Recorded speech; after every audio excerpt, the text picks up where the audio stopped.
I'll also try to provide a kind of a critical perspective to the protest movement in Slovenia, and first of all, I'd also like to explain a little bit the politico-economic context in which the protests in Slovenia emerged. So, as some of you probably know, in November 2012, Slovenia has been shaken by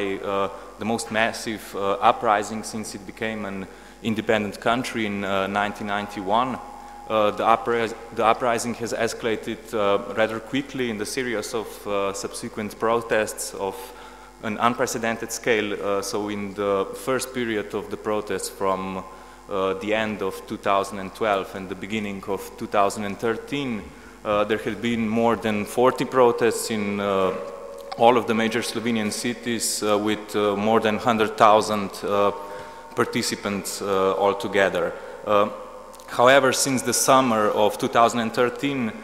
it seems as if the protest movement is somehow grinding to a halt. So the last protests which were considered to be a part of the so-called All-Slovenian People's Uprising were rather poor in scale in comparison to the protests that initiated the uprising in the late 2012. If the protest movement was in the first period of the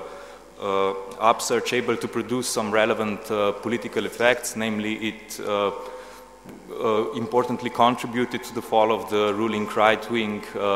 Slovenian Democratic Party in March 2013. It seems that recently its ability to influence the political developments in the country has also significantly declined. So I'll try to detect some main reasons for the recent slowdown of the protest movement and its declining political strength in terms of its ability to influence or to endanger the current relations of class power in Slovenia. Before I tackle these issues directly concerning the protest movement, I'd just like to briefly outline the politico-economic context in which the protests emerged. So I'll focus especially on social struggles and class alliances that were formed in the period ranging from the early era of transition from socialism to capitalism to the recent crisis and the recent uprising that followed the crisis. So from the very beginning of the transition, there were basically two competing approaches to economic policy, which mirror two opposing strategies of two competing fractions of the Slovenian bourgeoisie. So on the one hand, the shock therapy entailed centralized privatization and rapid price stabilization, coupled with a policy of fixed exchange rate, while the so-called gradualist alternative was based on a policy of flexible exchange rate that prioritized growth and employment and decentralized privatization. Thus, the main fields of contention were the question of macroeconomic policy and the processes of transformation from social ownership to capitalist property relations. So, although both ways, of course, led to capitalism, they were not politically neutral, whereas the primary aim of the shock therapists was a rapid switch to fully fledged capitalism. The gradualists emphasized some of the social costs of the transition. But the success of either of these two alternatives hinged on the relative power of the classes, or more precisely class alliances supporting them. So the shock therapy was in the 90s advocated mainly by foreign advisors, parts of the right-wing intelligentsia, and political parties that were basically anxious to break all the ties with the socialist past, while the gradualist approach was much better suited to meet at least some of the aspirations of the working class, and especially the aspiration of the national bourgeoisie that emerged mainly from the management of self-managed enterprises in the era of socialism. So in the 90s, nevertheless, gradualism prevailed, and the gradualist strategy included a peculiar process of privatization besides standard privatization techniques, the law on privatization that was adopted in '92 stipulated a predominantly distributive privatization by vouchers to all citizens. The law also allowed an allocation of a considerable part of shares to managers as well as to workers and their families in exchange for vouchers. Also, it stipulated internal buyouts with considerable discounts. So, given the opportunity for an internal buyout and division of shares to insiders, workers and management obtained majority shares in most of the profitable small or medium-sized labor-intensive companies, and also a large part of property ended in the hands of the state. The outcome of the first wave of privatization in the 90s basically reflected the political exchanges with the government and the emerging national bourgeoisie had to make with the workers, basically. So the emerging bourgeoisie clearly benefited from the law on privatization, as it enabled the managers to retain the control over the companies and the process of their privatization. Also the fact that the state became the majority owner of the large chunk of the economy bought some time for managers to figure out how to appropriate the enterprises for themselves. So also we should in this story not underestimate the role of the working class in shaping of what was called the gradualist path of the transition process, namely by late 80s and early 90s, as the country went through deep economic crisis, a massive strike wave took place that culminated with one of the biggest strikes still in the history of Slovenia in 1992. This strike basically paralyzed the country, basically revealed the mobilization power of the working class and firmly established the organized labor as a force to be reckoned with. And the law on privatization that allocated a considerable part of shares to workers and the adoption of which followed closely the warning strike can therefore also be seen as a measure for pacifying the working class. But it was by no means the only concession to the working class, so other political and economic exchanges that aimed at securing basically the compromise between working masses, the emerging bourgeoisie, and its political allies also included some social transfers in form of early retirements and unemployment benefits and so on. So labor mobilization at a time when the national bourgeoisie was in its formative years and basically in need of allies heavily influenced not only policies but also institutional setting of Slovenian economy. Most of other Central and Eastern European countries that joined EU in 2004 sooner or later turned to the development path under the hegemony of transnational capital, which was then later also reinforced by the EU accession process. The outcome of the working class struggle in Slovenia, however, precluded development path under the auspices of foreign capital, since first the privatization process implicitly favored insiders and other domestic owners over foreign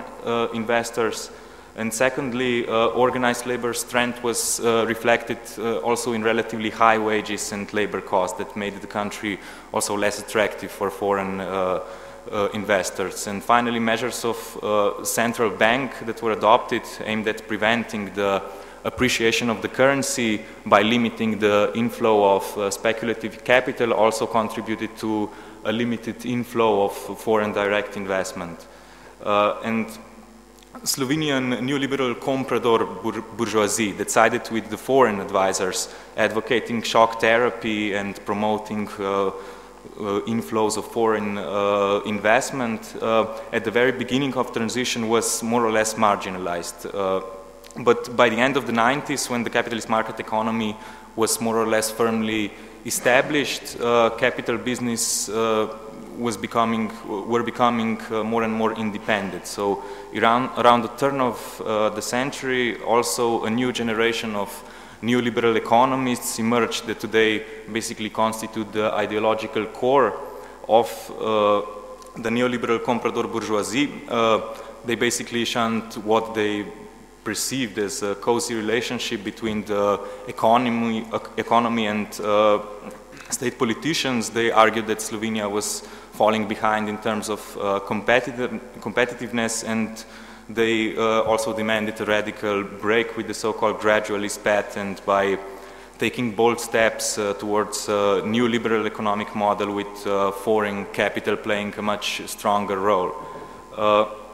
And the neoliberal comprador bourgeoisie was basically aware that it would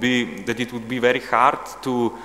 impose its vision of neoliberal capitalism in Slovenia by a direct confrontation with the trade unions and other social forces. That was also made clear when, after more than a decade of maintaining the balance of class forces that was mostly based on the compromises between the trade unions and the national bourgeoisie, right-wing government came to power in 2004 and tried to enforce a new liberal reform program. It was forced later to back off after tens of thousands of working class protesters occupied the squares of the capital city. Thus, the neoliberal comprador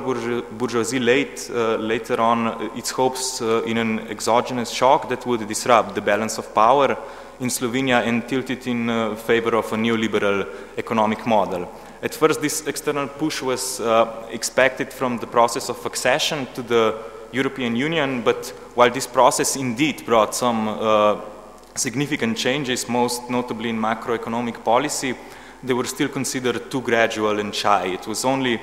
the European debt crisis that opened a kind of a window of opportunity for the neoliberal comprador bourgeoisie.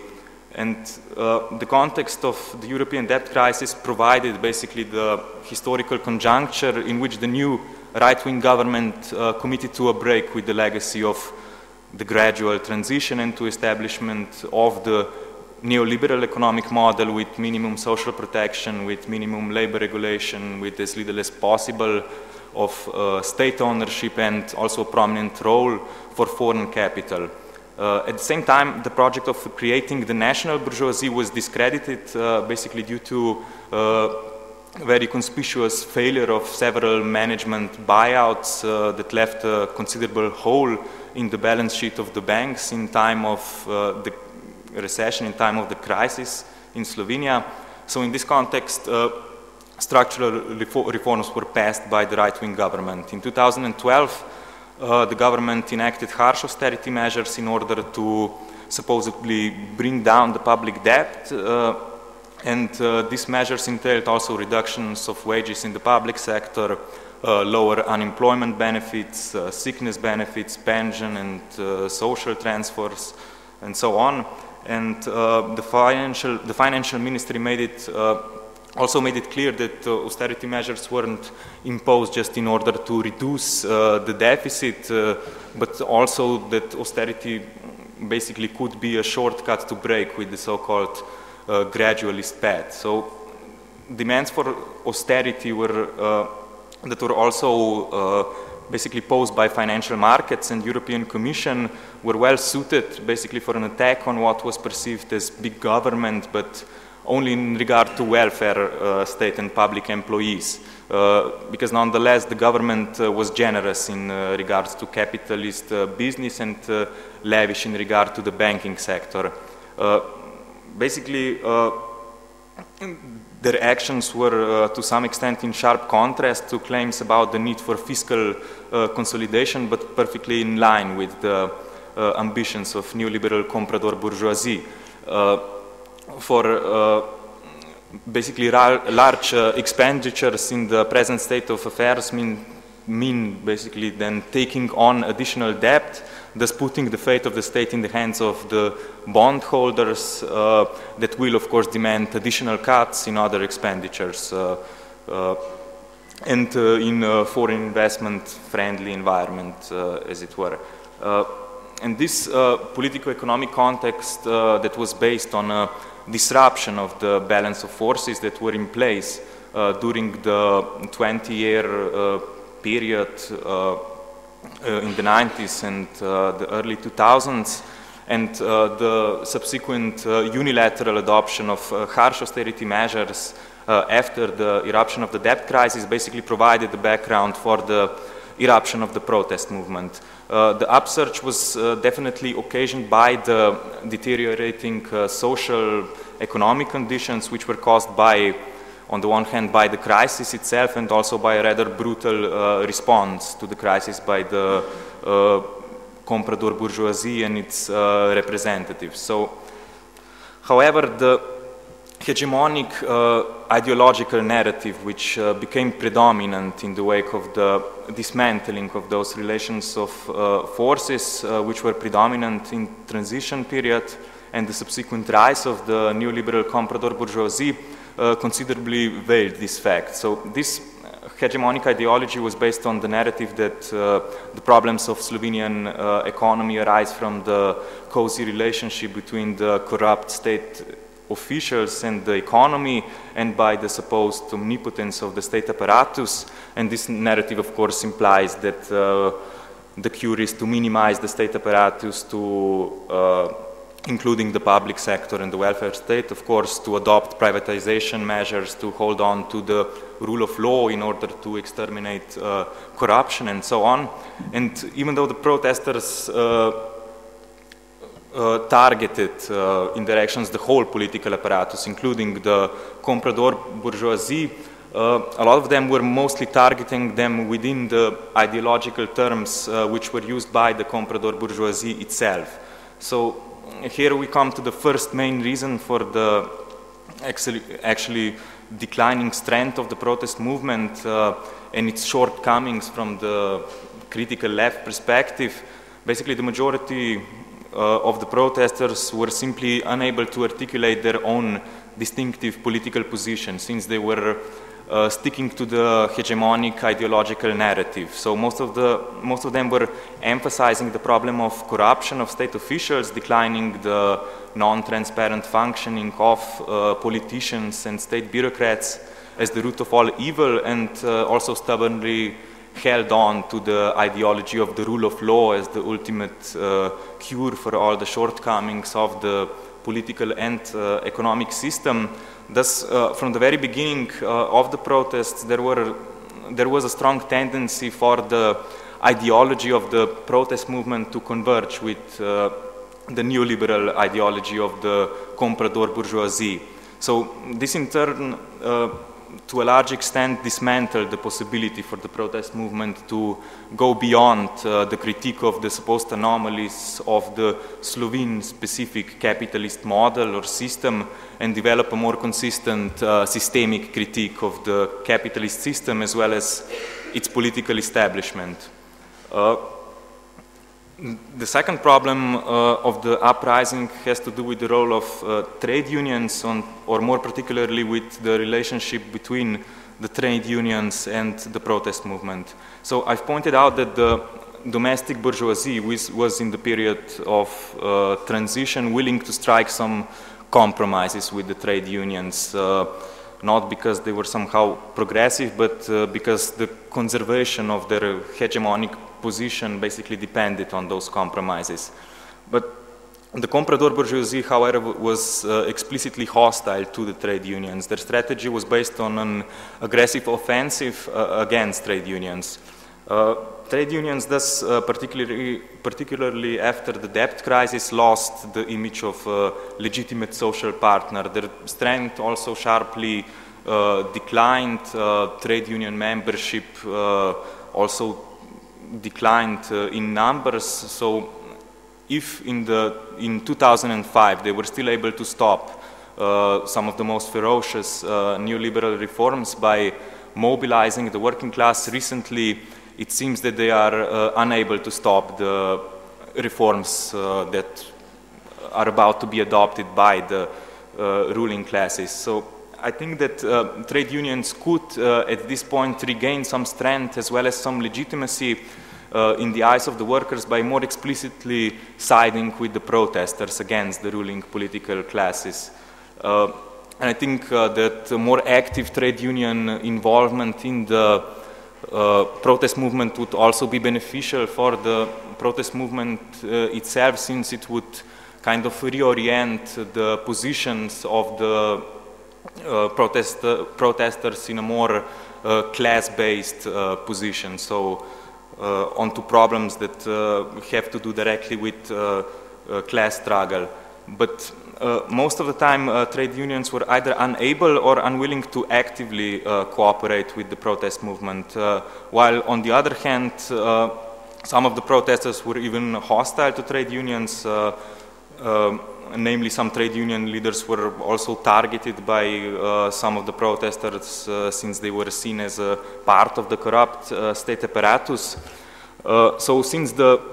Slovenian trade unions have proven in the past 2 decades to be basically the only force powerful enough to stop the most aggressive neoliberal reforms, as well as the only force to be able to mobilize a large part of the working class, an opportunity for a strong and powerful united front against austerity measures, front of the protest movement and the trade unions was lost. So the third and last of the problems of the protest movement I will talk about is that, of course, in Slovenia there are no basically serious permanent institutions on the left. There is also no serious left party in Slovenia. So, the majority of the protesters were also unable or unwilling to go beyond any politics of street protests, but these protests were rather short-sighted and sporadic. But from the majority of protesters with a clear left agenda, no effort was made to build permanent structures or parties and institutions that would enable the protesters to gain enough strength to seriously endanger the neoliberal agenda of the ruling classes. There, of course, were and still are some efforts made in this direction, but precisely by the groups that do not have a clear left agenda. So all of the protests were, at least in the beginning, indeed energizing and creative, or however we might call them. They were due to lack of solid political organizational forms and institutions on the side of the protesters, unable to significantly influence the political events on the long term. However, just to finish up, what holds for the majority of the groups involved in the protest movement does not necessarily hold for all of the participants in the protests. Some groups on the left that were actively involved in the process, such as the Initiative for Democratic Socialism, recruited a considerable amount of activists during the uprising, and this initiative is currently patiently working on the establishment of a more permanent infrastructure and sound institutions for a serious political force that is also about to evolve into a party with a clear anti-capitalist, namely socialist program. So political organizations that arose to a certain extent from the protest movement therefore carry some potential to achieve, of course not overnight, but in the long term, what the protest movement by itself could not.